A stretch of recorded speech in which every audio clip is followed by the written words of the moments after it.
La parasha Teruma s'inscrit dans la continuité de la révélation de Dieu au Sinaï. Quand on lit le dernier verset de la parasha qui précède, de la parasha Mishpatim, on entend la chose suivante. Vayavo Moshe betor He'anan, vayal el ha'ar. Et Moïse entra à l'intérieur du nuage, de la nuée, vayal el ha'ar, et il monta sur la montagne, vers la montagne. Vayhi Moshe bahar, et ce fut que Moshe, était sur la montagne, Arbaim yom, 40 jours, Verbarim laila, et 40 nuits. Fin de la parasha Mishpatim, début de la parasha Teruma, Vaidaber Adonai el Moshe lemor. Et Dieu parla à Moïse pour qu'il dise, pour dire, en disant. S'ensuivent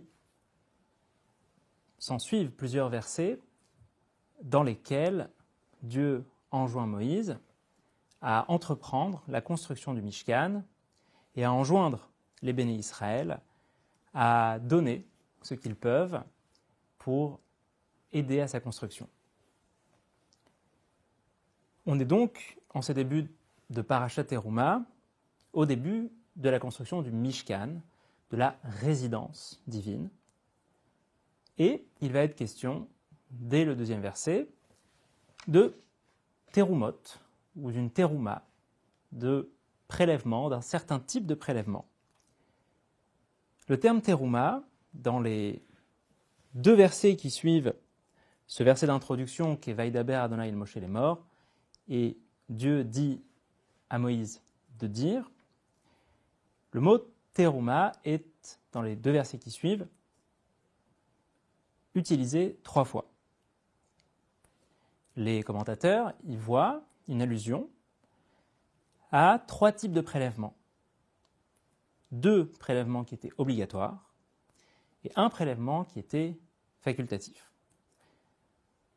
Une teruma, un prélèvement qui consistait en un demi-cycle d'argent que tous et toutes devaient donner pour les Adanim, pour les socles du Mishkan, les socles en métal sur lesquels on pouvait poser les poutres, l'armature du Mishkan, un prélèvement obligatoire pour les korbanot, pour les sacrifices qui allaient ensuite être apportés de façon journalière, et un prélèvement qui lui était facultatif, au moins dans sa forme, qui laissait une place, on pourrait dire, à l'originalité, à côté intuitif du don, qui lui est le don dont il va être question à partir du 3e verset, le don de matériaux, de 13 types de matériaux, Me'et kolish asher idevenu libo, de tout homme comme son cœur le porte.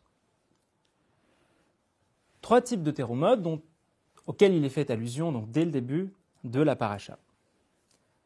3 types de terumot, et donc une forme de redondance, parce que c'est à partir de cette redondance, de ces redondances, que l'interprétation devient nécessaire. Il n'est pas mentionné 3 différents types de teruma. La lecture littérale nous laisse dire qu'il ne s'agit que d'un seul type de teruma, la teruma facultative, mais le fait qu'il y ait une redondance, qu'on parle à 3 reprises de la teruma, Daber ben Israël veikrouli teruma, parle aux enfants d'Israël, et ils prendront pour moi un prélèvement, une teruma, Me'et kolish shaidevenu libo tikru et terumati, de tout homme tel que son cœur le porte, vous prendrez mon prélèvement, deuxième fois que le mot teruma est employé, et puis ensuite, vezot teruma, et voici le prélèvement, asher tikru meitam, que vous prendrez d'eux. Donc des redondances évidemment à interpréter, comme aussi le lien qui est fait à demi-mot, le lien silencieux, qui est fait entre la révélation au Sinaï et la construction du Mishkan. Parce qu'évidemment, l'auditeur, celui qui entend la lecture à la Torah Shabbat Mishpatim reste sur le dernier verset que nous avons lu au tout début de cette intervention, à savoir Vayhi Moshe Bahar 40 yom ו40 לילה, et Moïse resta sur la montagne 40 jours et 40 nuits. Et quand il entend la paracha qui suit, à savoir la paracha Teruma, le premier mot, c'est Vaidaber Adonai Moshe les morts.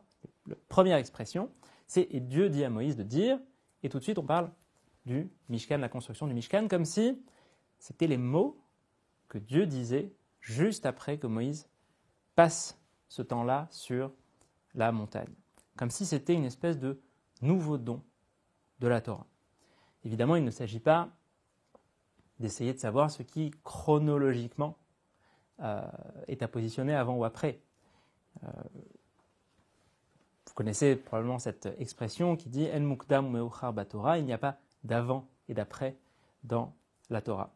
En tout cas, ce qui est intéressant pour nous, c'est que phénoménologiquement, c'est-à-dire dans l'expérience que fait l'auditeur ou l'auditrice du rouleau de Torah, d'une semaine à l'autre, il s'agit d'entendre à la fin de Mishpatim que Moïse monte au Sinaï et au début de Teruma que Dieu enjoint Moïse à entreprendre la construction du Mishkan comme s'il y avait un lien intrinsèque entre le don de la Torah et l'injonction de construire le Mishkan.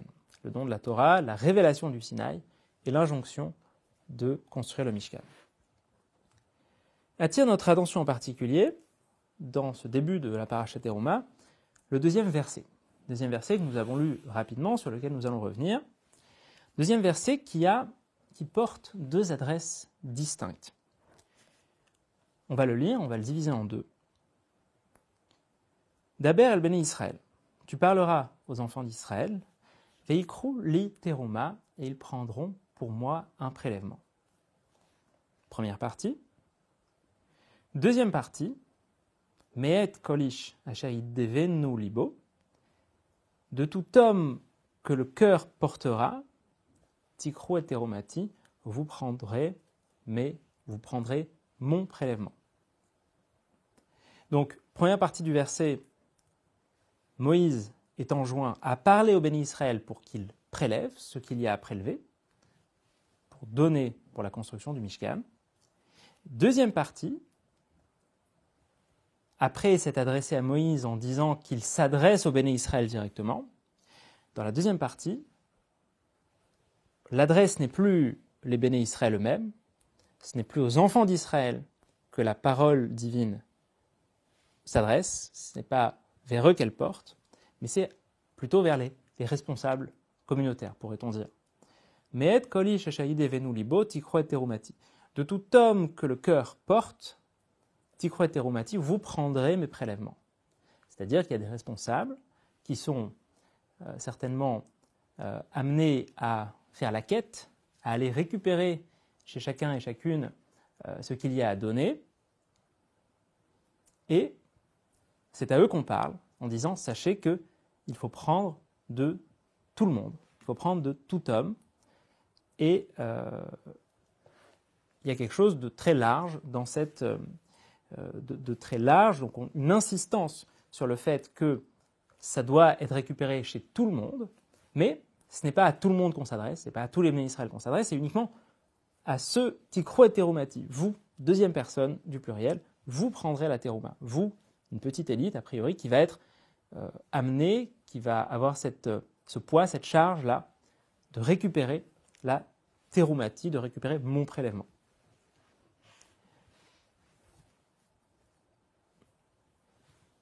Il y a donc aussi quelque chose qu'on n'a pas évoqué, mais qu'on évoque maintenant, une insistance très très forte avec des pronoms personnels qui viennent deux fois.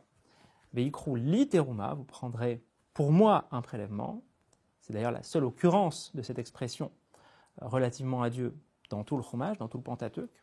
À aucun autre moment, Dieu dit Veikru li et ils prendront pour moi quoi que ce soit. C'est le seul moment où Dieu s'exprime de cette manière. Et deuxième expression intéressante, tikru et terumati, vous prendrez ma teruma, vous prendrez mon prélèvement. Cette insistance du pronom avec le pronom personnel li, les deux premières fois, tandis que dans le troisième verset, ce pronom personnel est absent, Vezot ateruma, voici la teruma, et non pas Vezot terumati, et voici mon prélèvement. Cette insistance-là, avec le pronom li, le pronom personnel, fait dire au Keli Yakar, donc c'est le nom de son commentaire,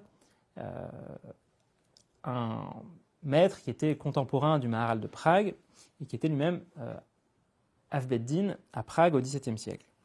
Donc le Keli Yakar voit ici une distinction dans les 3 types de prélèvements que nous avions évoqués au début, voit une distinction entre les 2 premiers types de prélèvements qui sont les prélèvements obligatoires, qui sont pour Dieu consacrés à Dieu, chacun d'un demi-cycle d'argent, dans lequel tout le monde avait une place absolument égale et qui vont à Dieu à 100%, parce que le fait que tout le monde y participe de la même manière, eh bien, ça fait qu'il y a une anava qui se dégage, il y a une humilité qui est nécessaire, il ne peut pas y avoir de gava, il ne peut pas y avoir de personne qui va se sentir supérieure à une autre parce qu'elle aurait donné plus. Donc les deux premières occurrences du mot teruma feraient référence aux 2 premiers types de prélèvements que nous avions évoqués, les 2 prélèvements obligatoires, l'un pour les adanim, pour les socles, et l'autre pour les korbanot tzibour, pour les sacrifices pour la communauté. Et tandis que le 3e mot teruma ferait référence, ne serait pas complètement à Dieu, parce qu'il fait référence explicitement à Asher tikru meitam, zahav, hakesef unchoshet, à ces prélèvements non obligatoires que chacun peut donner comme il le sent. Et là, il y a quelque chose où ça appartient un petit peu moins à Dieu. Ça appartient un petit peu moins à Dieu parce que chacun a sa place dedans et qu'il y a une place aussi pour la ga'ava, il y a une place pour, on va dire, l'honneur personnel, la satisfaction personnelle d'avoir donné un peu plus que les autres. Ça, c'est l'interprétation du Kli Yakar. Mais on peut aussi lire le verset de la manière suivante, ce qui peut permettre en fait de répondre à l'interrogation qu'on a soulevée en lien avec la redondance, tout d'abord, le terme teruma qui apparaît 3 fois, et aussi les 2 adresses distinctes qu'il y a dans le 2e verset. Une fois, dans la première partie du 2e verset, Dieu a l'air de dire qu'il faut s'adresser directement aux béné Israël, aux enfants d'Israël, et que eux prélèvent. Et dans la 2e partie du 2e verset, ça a l'air que Dieu demande à ce qu'on s'adresse, ou que lui-même s'adresse, aux responsables qui vont faire les prélèvements. On peut donc lire le verset d'une manière un petit peu différente que celle qui a été proposée par le Kli Yakar. On peut imaginer que la maison de Dieu, le Mishkan, la résidence divine, pour être construite, ne peut pas souffrir de l'être avec les cadeaux de tous ceux qui le veulent. Pourquoi, en effet, le cœur suffirait-il? Me'ed kol ish asher yidevenu libo, de tout homme qui le veut bien, de tout homme que le cœur porte, que son cœur porte, pourquoi le cœur suffirait-il? Et la morale dans tout ça, et l'exemplarité. Il y a une histoire fameuse, on la raconte sur plusieurs hachei yeshivot, sur plusieurs grands maîtres, plusieurs enseignants en Torah fameux. Une histoire fameuse qui dit qu'un jour, un riche américain est arrivé à la yeshiva X et est allé voir le rosh yeshiva, le responsable de la yeshiva, avec une valise de billets pour faire un don à la yeshiva. Et ce à quoi le rosh yeshiva aurait répondu « Ze kesef kosher, ze kesef noki » Est-ce que c'est de l'argent kasher? Est-ce que c'est de l'argent propre? Évidemment, quand on a une institution comme une synagogue, un Beth Midrash, une maison d'études, une yeshiva, on ne peut pas toujours se permettre de prendre tout ce qui vient, de prendre tous les dons qui viennent, quand bien même ils viendraient de gens au très bon cœur. Il y aurait donc une insistance de Dieu auprès des responsables communautaires, auprès des responsables de ceux qui sont chargés des prélèvements, une insistance pour leur dire précisément qu'ici, il faut prendre de tout le monde. D'abord, le béné Israël veikru li teruma parle au béné Israël et qu'ils prennent pour moi la teruma, le prélèvement. Et ensuite, Dieu s'adresse aux responsables de cette quête des prélèvements en disant « Sachez, me'ed kol ish asher yiddevenu libo tikro et terumati ». Sachez que, ici, précisément dans ce cas, chacun a sa place et que tous les dons, peu importe de qui ils viennent, doivent être pris en compte, doivent être acceptés. Ce n'est pas quelque chose d'évident, c'est un chidouche. Dieu dit, en effet, c'est une responsabilité qui incombe à chacun. L'adresse, c'est les béné Israël, c'est à eux qu'il faut parler, mais il faut avertir les responsables, vous, les responsables, auxquels Moïse va s'adresser dans un deuxième temps, en leur disant que ici, dans la construction du Mishkan, absolument tout le monde doit avoir sa place. Dieu doit donc insister auprès des responsables avec Tikrou, vous prendrez, vous les responsables, vous prendrez de tous ceux qui veulent donner, et peu importe combien ils donnent.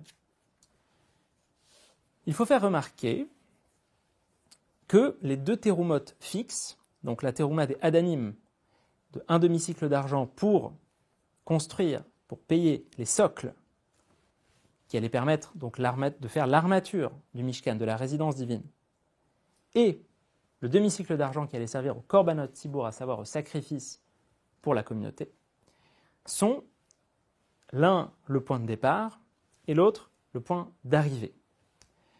Qu'est-ce que je veux dire par là? Les Adanim, les socles, c'est la base du Mishkan, la base matérielle, concrète.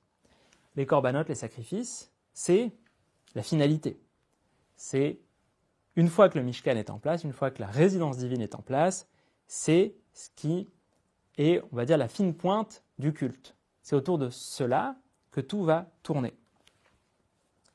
Donc en fait, cette diversité, cette nédivout, ce don du cœur qui est enjoint, qui est apprécié, qui est demandé par Dieu, par la Torah, est tout de même encadré par un don obligatoire qui met tout le monde au même niveau pour les socles et un don obligatoire qui met tout le monde au même niveau pour les corbanotes. Donc deux bornes qui font que la base est claire et la finalité aussi, et que tout le monde a sa part de la même manière, à la même mesure, au début et à la fin. Tout le clan Israël donc y prend part de la même manière au début et à la fin. C'est une sorte de diversité qui est canalisée. Et au milieu, pour les 13 matériaux qui vont être cités à partir du 3e verset, au milieu, chacun est libre de s'exprimer comme il le veut, de donner de l'or, de donner de l'argent, de donner du bronze. Donc les deux bornes sont financées par un don, pourrait-on dire, égalitaire. Mais je parlais de diversité canalisée, peut-être que cette diversité est plus canalisée encore. On avait dit que la Torah venait peut-être insister sur le fait qu'il fallait prendre d'absolument tout le monde dans le don des matériaux, mais peut-être que, en fait, la Torah insiste aussi sur le fait que tout le monde oui, mais pas tout le monde quand même. Ça va être plus clair dans les instants à venir. Pour ça, pour se rendre compte en quoi cette diversité elle est canalisée peut-être plus que ce qu'on le pense, il faut essayer d'entendre le verset avec les oreilles d'un hébreu, pas juste d'un hébraïsant, d'un hébreu. On va proposer une lecture un petit peu musicale, auditive, du 2e verset de la paracha. Ce qui nous intéresse, c'est la deuxième partie du 2e verset, en particulier, Me'ed kol ish asher yiddevenu libo, de tout homme que son cœur porte. Une remarque grammaticale pour commencer. Dans yiddevenu, la racine trilitère, la racine à 3 lettres, qu'on peut identifier, c'est Nun, Dalet, Vet. Vous aurez remarqué que le Nun est absent. À la place du Nun, on a un Dagesh, une emphase, dans le Dalet. C'est pour ça que je lis Yiddevenu libo, ou plutôt Yiddevenu libo. Au lieu de dire Yindevenu, on dit Yiddevenu. Le Dalet se charge d'une on va dire, d'un poids dans la locution, dans la façon de le prononcer, pour remplacer la perte du nun. C'est un phénomène courant, notamment avec le nun. Souvent, le nun disparaît en hébreu, à certaines conditions évidemment, et à la place peut apparaître un dagesh. Donc, yin devenu normalement, mais ici, yid devenu, élision, disparition du nun, de la racine nun, dalet, bet. Quand on entend yid devenu et qu'on ne le lit pas, on peut comprendre ce mot de deux manières. Yid devenu, ça peut faire référence à la nedava, donc au don, avec cette racine nun, dalet, bet, dont le nun est absent, mais ça peut aussi s'entendre yid devenu, avec cette fois-ci un écho au mot davai, qui peut être traduit par souffrance. Vous savez que le vav et le vet sont des lettres qui sont mitralphot. Otiyot mitralphot sont des lettres qui peuvent s'intervertir assez facilement. Le point d'articulation du vav ou du waw et du vet, vous voyez, c'est en avant de la bouche, le point d'articulation est quasiment le même. On peut donc, quand on entend idevenu, l'imaginer soit avec un vet, idevenu, soit l'imaginer avec un vav ou un waw, idevenu. Qu'on le prononce en ashkénaze, qu'on le prononce en séfarade, qu'on le prononce en ashkénaze, idevenu et idevenu, ça s'entend exactement de la même manière, mais même si on le prononce à la manière séfarade, idevenu et idevenu, on voit que la barrière est très très fine entre l'un et l'autre. Il ne suffit de pas grand-chose pour que, phonologiquement, on passe du vav au vet et du vet au vav. Si on doit le lire, si on doit le traduire selon cette deuxième option, Me'ed koli sheja idevenu libo, tikro et teromati, on traduirait par de tout homme que le cœur fait souffrir, vous prendrez ma terouma, vous prélèverez mon prélèvement, vous prendrez mon prélèvement.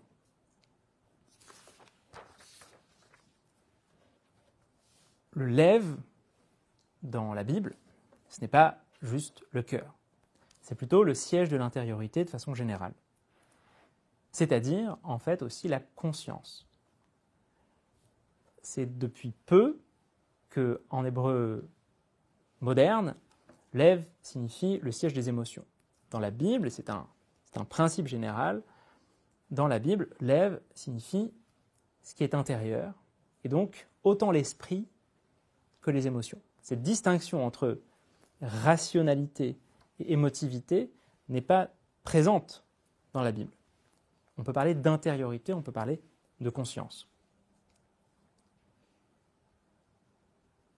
Alors, si on lit de cette manière, Daber el ben Israël veikru li teruma parle aux enfants d'Israël et ils prélèveront pour moi la teruma. Et on a parlé de ce type de teruma ici en sortant du cadre interprétatif proposé par le Keli Yakar.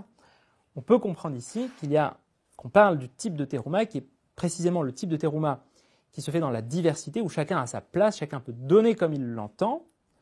Ils prendront pour moi ce prélèvement qui est un prélèvement, on va dire, où chacun est libre de s'exprimer comme il l'entend. Mais et kol ish devenu libo, par contre, c'est de tout homme que la conscience fait souffrir. Tikro et teromati, que vous prendrez mon prélèvement. Qu'est-ce que ça veut dire que la conscience fait souffrir? C'est-à-dire qu'on ne prend pas n'importe qui. Souffrance, c'est pas souffrance physique évidemment, c'est même pas dépression, c'est conscience d'un décalage. Ça veut dire une forme d'humilité. On ne prend pas la terouma de tout celui qui veut. Celui qui est nadiv, celui qui est sensible au don, celui qui veut donner beaucoup, celui qui est pas juste intéressé à donner le demi-cycle d'argent pour les Hadanim et le demi-cycle d'argent pour les Korbanot Tzibour, celui-là, vous allez accepter son don, mais il doit être indeve nulibo. Ça doit être aussi quelqu'un qui n'est pas juste nadiv, mais qui est davé, qui est conscient d'un décalage, qui est humble. Et en fait, une question, qui est la question que se posent probablement tous les responsables communautaires, enfin, une grande partie, doit-on prendre l'argent de tout celui qui donne? Et comment? Quel est le principe régulateur qui peut nous aider à choisir l'argent que l'on prend pour la construction de notre Mishkan, pour l'entretien de notre Mishkan, pour l'entretien de notre synagogue, pour l'entretien de notre maison d'études, pour l'entretien de notre yeshiva? Peut-être que cette idée peut aider, à savoir, certes, l'argent n'est pas obligé toujours de savoir précisément comment il a été gagné, mais analyser les sentiments ou analyser au moins un minimum la personnalité du porteur du don. Celui qui accepte, celui qui n'est pas Ga'aftan, celui qui n'est pas là à se gargariser de son succès ou de cet apport qu'il peut faire à la communauté. On connaît le fameux verset dans l'Ecclésiaste 1.18, dans Kohelet, Kiberov Chochma Rov Karas, Yosif Darat, Yosif Marov. Avec la grande sagesse, la grande colère, et celui qui ajoute de la conscience, ajoute de la douleur. Il y a donc un lien intrinsèque entre la conscience, ce qu'on fait, de ce qu'on est, et le décalage, c'est-à-dire la douleur. Alors revenons à l'un des premiers points qui ont été évoqués. Il y a un lien d'apparence entre le dévoilement au Sinaï. Moïse est pris dans le nuage, on l'a vu à la fin de la paracha de Mishpatim. Un lien d'apparence entre le dévoilement au Sinaï et l'injonction à prélever la terouma, à prélever le prélèvement. Un lien d'apparence aussi entre le don de la Torah et le don des hommes pour la construction du Mishkan. Il y a comme un échange qui s'opère. Le terme de kira, d'ailleurs, veyikruli teruma, on a dit que c'était la seule occurrence de cette expression dans le Chumash, dans le Pentateuque. Le terme de kira est très chargé, sémantiquement. Les deux éléments que sont l'apparition de l'expression veyikruli et la proximité avec le don de la Torah font dire au Midrash qu'il y a quelque chose d'essentiel qui se joue dans cette kira, dans cette prise qui est faite par les béné Israël. Il y a une injonction à prendre quelque chose, à prendre un prélèvement par les béné Israël. Pour le dire d'une façon peut-être un petit peu provocante, si on peut prendre quelque chose pour Dieu, c'est peut-être qu'on peut le prendre tout court. Je vais vous lire un passage du Midrash, Midrash Tanchuma, au début de la parasha Teruma. Différentes interprétations sont données sur l'expression Veikruli Teruma. Je vous lis l'une d'entre elles. Davar Acher. Autre interprétation. Veikruli Teruma, et ils prendront pour moi un prélèvement. Hadahu dirti. C'est ce qui est dit quand il est dit dans Michelet, dans les paraboles, selon la belle traduction d'Eric Smilevich, parabole plutôt que proverbe, qu'il est kartov natati lachem, car je vous ai donné un bon l'écart, un objet bon, un objet de commerce, un objet qui peut être vendu, que je vous ai donné. Il est bon, cet objet. On pourrait évidemment s'attarder sur la traduction du mot l'écart. L'écart, c'est quelque chose qu'on éloquère, c'est quelque chose qu'on peut prendre. C'est une prise, c'est un objet qui passe de main en main. C'est un bel objet, c'est un bon objet. Qu'il est karton natiti lachem, c'est un bel objet, un bon objet que je vous ai donné. Amar Rabbi Berechia HaKohen Berabi. Rabbi Berechia, le prêtre, fils de Rabbi, a dit. Je saute une partie de ce qu'il dit pour m'atteler à l'essentiel, ce qui nous concerne directement. Que faut-il comprendre par qu'il est kartov natati lachem? Je vous ai donné un bel objet, un bon lekar, une bonne prise, quelque chose qu'on peut prendre qui est bon. Comment faut-il le comprendre? Benoach chez Baolam, dans les affaires courantes, dans les affaires du monde, selon l'habitude, Adam lokeach chefetz minashuk. Un homme achète un objet du marché. Shema yachol liknot be'alav, mais peut-il du même coup acquérir son propriétaire, son ancien propriétaire? Certainement pas. C'est pas parce que j'achète un objet que j'achète avec son ancien propriétaire. Aval HaKadosh Baruch Hu, mais le Saint béni soit-il, Natan Torah le Israël, il a donné la Torah à Israël. Veomer lahem, il leur a dit, Kivyachol, comme si c'était possible, li atem lokrim. Pour moi, ou ici, c'est moi que vous prenez. Heve, c'est ça qui est dit dans Veikru li teruma, et vous prendrez pour moi la teruma, et vous me prendrez en teruma. Ici, le pronom personnel li, qui veut dire pour moi, est interprété comme voulant dire moi. Il ne faut donc pas lire Veikru li teruma, et vous prendrez pour moi un prélèvement, mais il faut comprendre Veikru li teruma, c'est comme Veikru ni teruma, vous me prendrez comme prélèvement. Vous me prendrez comme part. C'est-à-dire que, avec cette kira que vous faites, avec cette prise, avec ce don que vous faites pour la construction du Mishkan, c'est aussi moi que vous prenez. Je vous ai donné la Torah, vous l'avez reçue, et par votre don, vous me prenez également. Il y a donc une sorte d'aller-retour qui se fait entre le don de Dieu, le don de la Torah par Dieu, et le don des Béné Israël pour Dieu. On a donc essayé d'explorer différents aspects des premiers versets, sans forcément proposer une lecture qui harmoniserait absolument toutes les difficultés, qui les résoudrait toutes. Mais pour essayer de faire une synthèse. Le Mishkan, la résidence divine, le projet du Mishkan, c'est le projet d'une appropriation du divin. D'une appropriation du divin, premièrement, par le don à Dieu, le don pour Dieu, que chacun était en mesure de faire de deux manières. D'une façon qui était obligatoire à travers les deux prélèvements que sont le prélèvement pour les Hadanim, le prélèvement pour les socles, et le prélèvement pour les korbanot, pour les sacrifices, pour le tzibour, pour la communauté, et d'une autre manière qui était la manière, pourrait-on dire, facultative, qui, elle, apparaissait au milieu, à savoir entre ces deux bornes-là normalisées, on va dire de dons normalisés, il y avait cette option qui était de donner un des 13 matériaux, ou des 13 matériaux dans la quantité qu'on voulait, et de participer ainsi à la construction du Mishkan, de la résidence divine.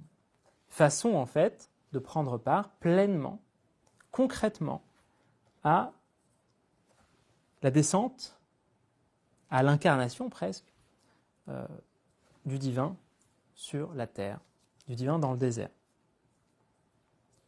Il y avait un deuxième mode d'appropriation du divin, on n'en a pas beaucoup parlé, c'est le fait aussi de récupérer la parole et de la rendre portative. Il y a un très beau Ramban, un très beau passage du commentaire de Rabbi Moshe ben Nachman, qui dit la chose suivante. Bevo Moshe, haya elav hadibur, asher nidbar lo behar Sinai.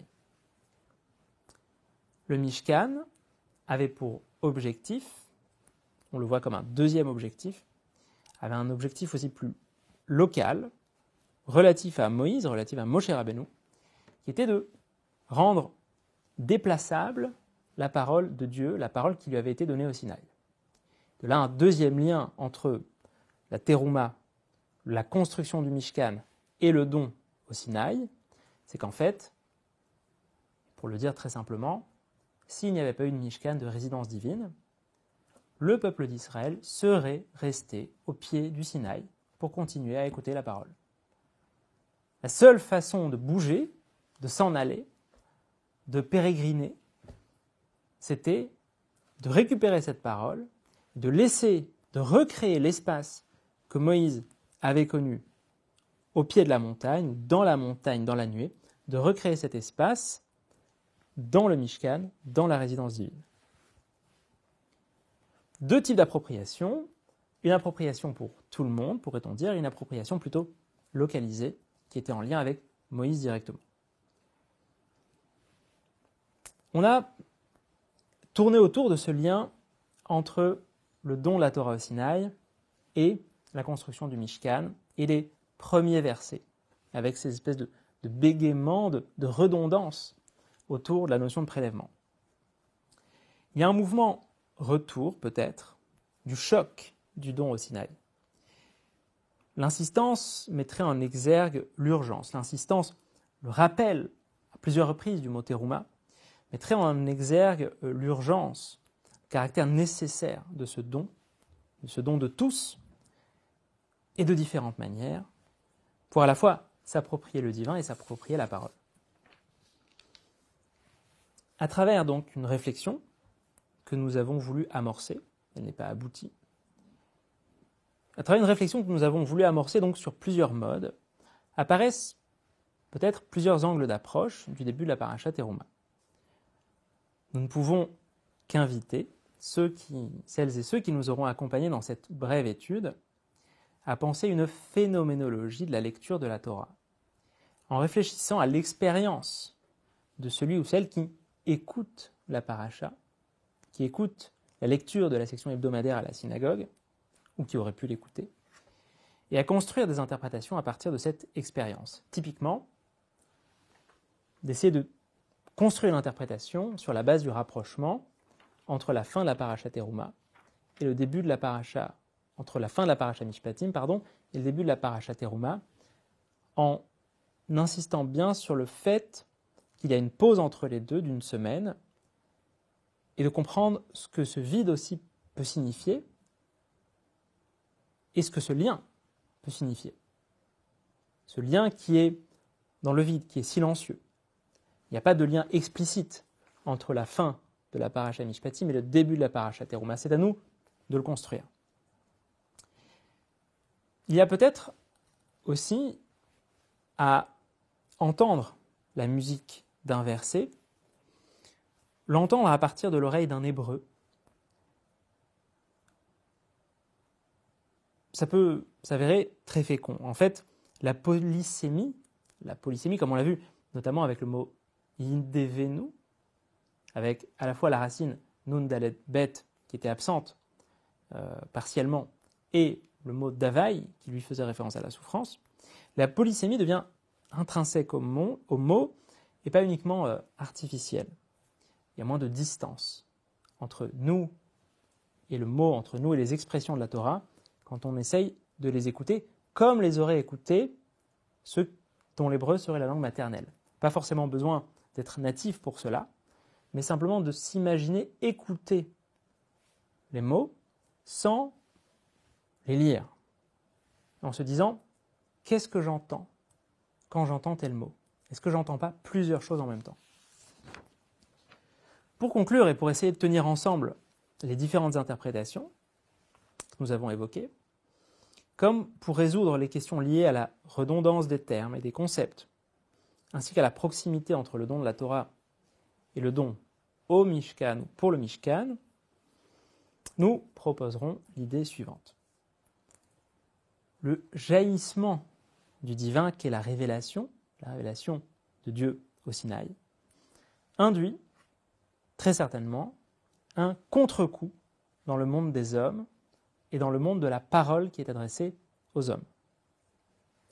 Il y a une diversité de retours possibles de la part des hommes, d'engagements possibles de la part des hommes. Il y a une diversité aussi de modèles d'appropriation du divin. Veikru li teruma, vous prendrez pour moi la teruma.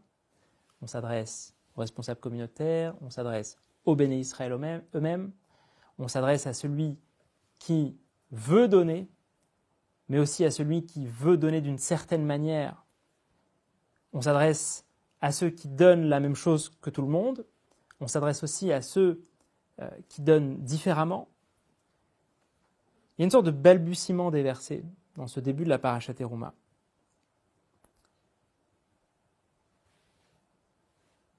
En fait, il y a dans cette diversité quelque chose d'intéressant à travailler sur les différentes façons qu'a le début de la Parashat Teruma de parler de la même chose. On parle de la même chose de plusieurs manières. On parle à différents types de personnes. On parle de différents modes de dons. Et c'est probablement à mettre en lien avec le fait que, après le don de la Torah, les hommes ont leur propre manière de répondre à l'appel de Dieu. Veikrouli teruma, vous prendrez pour moi un prélèvement, vous me prendrez prélèvement. Shabbat shalom.